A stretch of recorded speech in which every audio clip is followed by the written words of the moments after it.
Muy buenos días. Nosotros el día de hoy estaremos trabajando con el tema relacionado a los triángulos y el teorema de Pitágoras.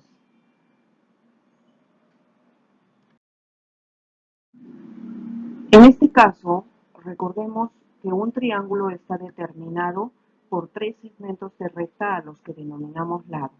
Tres puntos que no están alineados y los cuales al cruzarse determinan tres vértices. Los vértices se representan con una letra mayúscula y los lados se escriben con letras minúsculas con la misma letra de los vértices opuestos. Los ángulos se escriben igual que los vértices usando la misma letra. Entonces, recordemos que el triángulo es todo aquel polígono de tres lados, tres ángulos y tres vértices. Su clasificación. Tenemos dos clasificaciones. Los triángulos se clasifican por sus lados y por sus ángulos.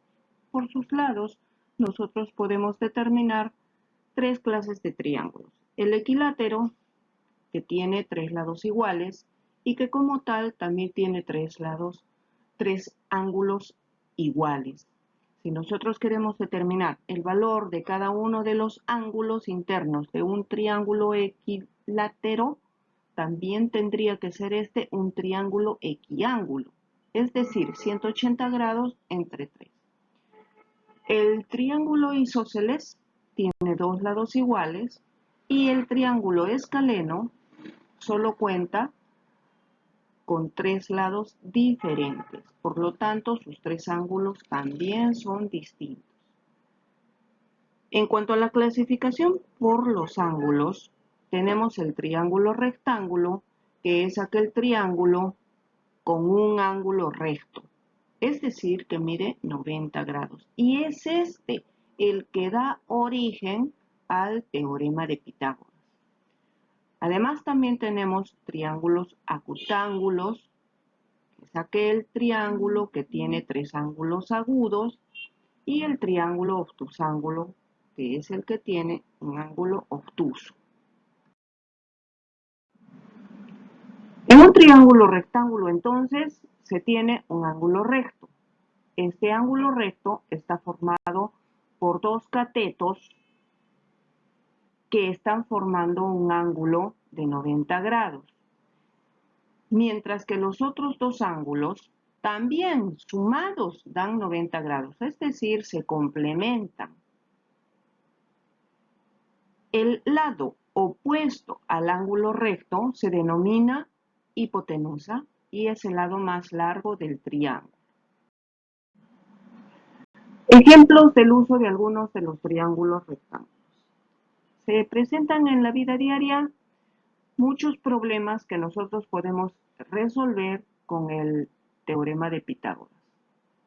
El primero, por ejemplo, determinar el tamaño de las pantallas de televisión que vienen dados por la longitud en pulgadas de la diagonal de una pantalla. Una pulgada, recordemos que equivale a 2,54 centímetros. Si un televisor mide 34,5 centímetros de base y 30 centímetros de altura, ¿cuál será su tamaño?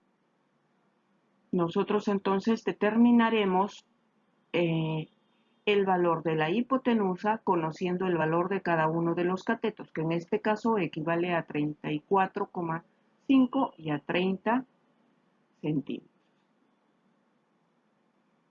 Otro problema que también es muy usual encontrar es para determinar el apotema en un hexágono regular.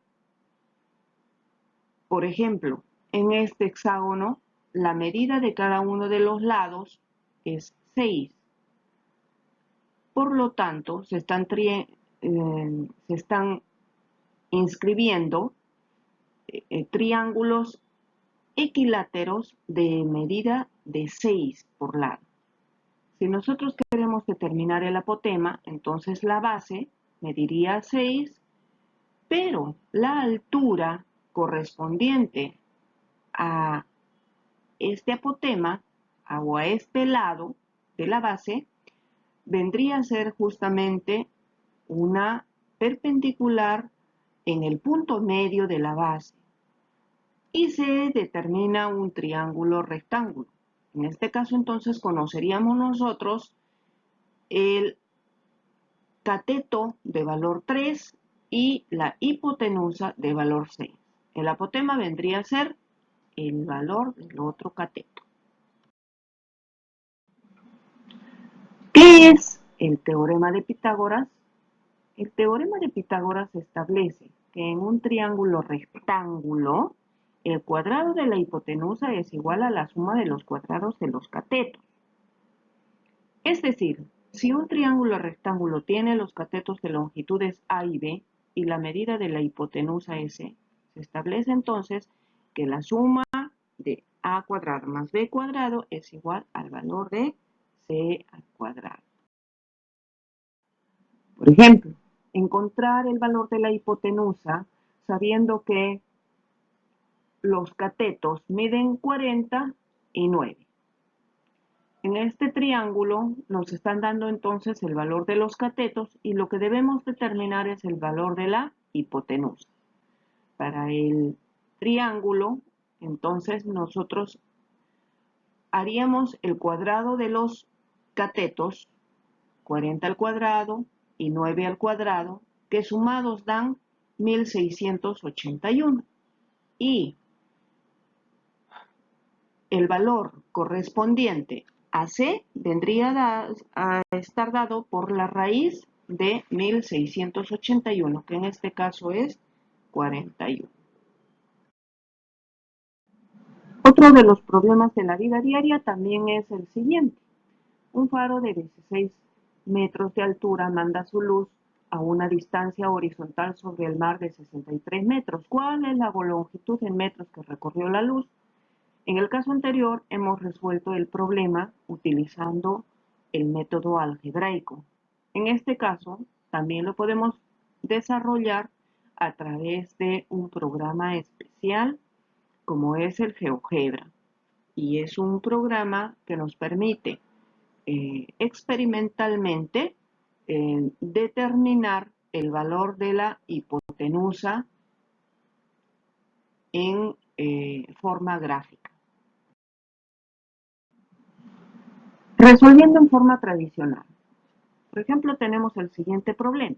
¿A qué distancia de la pared se ubica el pie de la escalera de la figura si se sabe que la parte superior de la misma se apoya en la pared a una altura de 52 decímetros y la misma escalera mide 65 decímetros?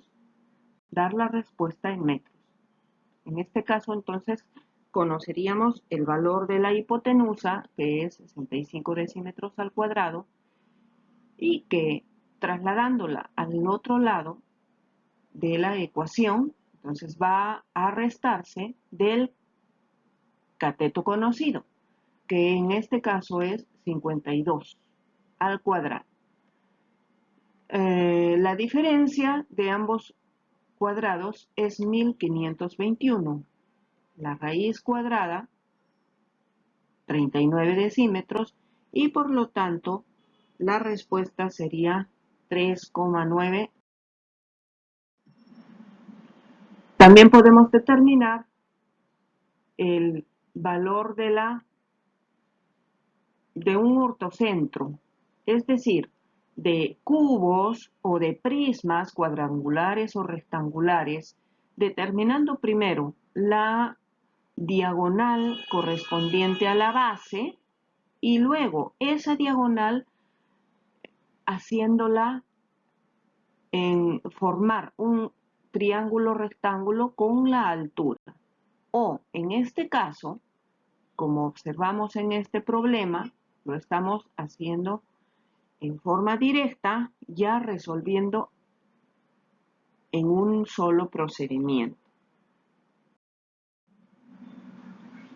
Por último, también vamos a ver un problema acerca de las razones trigonométricas. Es decir, si nosotros conocemos dos de los catetos de un triángulo que están relacionados con un ángulo, podemos determinar el tercer lado, en este caso es la hipotenusa, a través del teorema de Pitágoras. y muy fácilmente determinar las 6 razones trigonométricas